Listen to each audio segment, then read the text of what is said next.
നിങ്ങൾ ക്രിമിനൽ കേസിൽ ഉൾപ്പെട്ടാൽ നിങ്ങൾ ആദ്യം ചെയ്യേണ്ടത് നിങ്ങളിൽ ആരോപിക്കപ്പെട്ട ഈ കുറ്റങ്ങൾ ഏതെന്ന് നിങ്ങൾ തിരിച്ചറിയുക. ജാമ്യം കിട്ടുന്ന വകുപ്പാണോ ജാമ്യം കിട്ടാത്ത വകുപ്പാണോ എന്നാണ് തിരിച്ചറിയേണ്ടത്. ജാമ്യം കിട്ടുന്ന വകുപ്പാണെന്നുണ്ടെങ്കിൽ നിങ്ങൾക്ക് പോലീസ് സ്റ്റേഷനിൽ തന്നെ ജാമ്യം ലഭിക്കുക. ഉദാഹരണത്തിന് നമുക്കറിയാം, ഈ ട്രാഫിക് നിയമങ്ങളൊക്കെ തെറ്റിച്ചിട്ടുള്ള ഫൈനുകൾ, പെറ്റി കേസുകൾ, 3 വർഷത്തിന് താഴെ ശിക്ഷ ലഭിക്കാവുന്ന കുറ്റങ്ങൾ ആണെങ്കിൽ നിങ്ങൾക്ക് പോലീസ് സ്റ്റേഷനിൽ തന്നെ നിങ്ങൾക്ക് ജാമ്യം ലഭിക്കാവുന്നതാണ്. നിങ്ങൾ അതിനെക്കുറിച്ച് ഭയപ്പെടേണ്ടതില്ല. എന്നാൽ ജാമ്യം കിട്ടാത്ത വകുപ്പുകളാണെങ്കിൽ നിങ്ങൾ ഗൗരവമായിട്ട് ചിന്തിക്കേണ്ടതുണ്ട്. അത് ഒരുപക്ഷെ അതിന് എക്സാമ്പിൾ പറയുകയാണെങ്കിൽ മർഡർ കേസ്, മോഷണ കേസ്, സ്ത്രീ പീഡനം, ഡ്രഗ്സ് കേസ്, ഇങ്ങനെയുള്ള കേസുകളാണെങ്കിൽ നിങ്ങൾ ഉടനെ ആദ്യം ചെയ്യേണ്ടത് നിങ്ങൾ ഒരു വക്കീലിനെ കണ്ട് സെഷൻ കോടതി, ജില്ലാ കോടതിയിലോ ഹൈക്കോടതിയിലോ നിങ്ങൾ ഒരു മുൻകൂർ ജാമ്യാപേക്ഷ നൽകുക.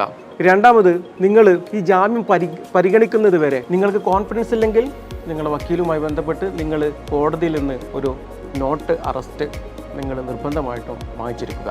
ഈ കേസ് നിങ്ങൾക്ക് മനസ്സിലാവണം, ഇതൊരു കള്ളക്കേസാണ്, ഇതിന് മതിയായ തെളിവുകളൊന്നുമില്ല, ഇത് കെട്ടിച്ചമച്ചതാണ് എന്ന് തോന്നിയിട്ടുണ്ടെങ്കിൽ നിങ്ങൾ ഉടനെ ഹൈക്കോടതിയിൽ CRPC സെഷൻ 482 പ്രകാരം കേസ് റദ്ദു ചെയ്യുവാൻ വേണ്ടി നിങ്ങൾ ഫയൽ ചെയ്യുക. ഇതുപോലുള്ള നിർബന്ധമായിട്ടും നിങ്ങൾ അറിഞ്ഞിരിക്കേണ്ട നിയമപരമായിട്ടുള്ള കാര്യങ്ങളെപ്പറ്റി നിങ്ങൾ കൂടുതൽ അറിയുവാൻ വേണ്ടി വീണ്ടും കാണാം.